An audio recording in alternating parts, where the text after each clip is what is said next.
जीटीवी पर टेलीकास्ट होने वाले आप सभी के one of most popular serial यानी कि हम यहाँ पर बात करेंगे गंगा माई की बेटियां की कहानी के बारे में, जहां आपने देखा कि गंगा के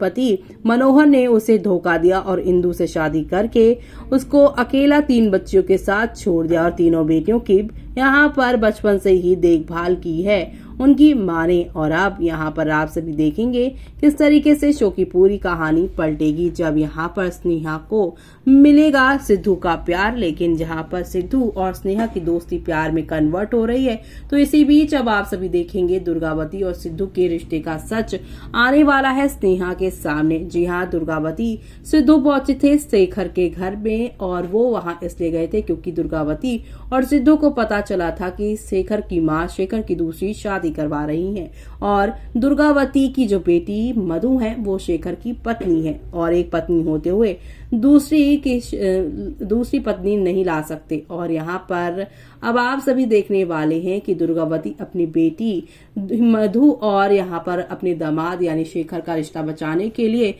शेखर के यहाँ पर माँ के आगे हाथ भी जोड़ देती हैं, लेकिन हाथ जोड़ने के बाद भी शेखर की माँ को कोई असर नहीं होगा। लेकिन अब यहाँ पर दुर्गावती की आंखों के सामने शेखर का हाथ किसी और लड़की के हाथ में दे दिया। शेखर की माँ ने सेकंड शादी की बात कर दी। ऐसे में दुर्गावती ने भी कसम खाई है कि उसने हाथ जोड़े थे अपनी बेटी के रिश्ते को ठीक करने के लिए, लेकिन अब वो कसम खा रही है कि वो शेखर की दूसरी शादी नहीं होने देगी। लेकिन इसी बीच शेखर के घर में दुर्गावती सिद्धू को देख लेने वाली है स्नेहा और सिद्धू का रिश्ता तो है, लेकिन स्नेहा के आगे अब आएगा दुर्गावती यहाँ पर सिद्धू की माँ है। और ये सच्चाई सामने आने के बाद शो की कहानी में कौन सा नया मोड़ आने वाला है वो सब देखना आप लोग शो के अपकमिंग एपिसोड में देखना आप बिल्कुल भी मिस मत करेगा। यानी कि आप सभी को अब नेक्स्ट डेवलप वाले ड्रामे और एंटरटेनमेंट के साथ चीजें आप लोगों को आगे की ओर जाती दिखाई देगी।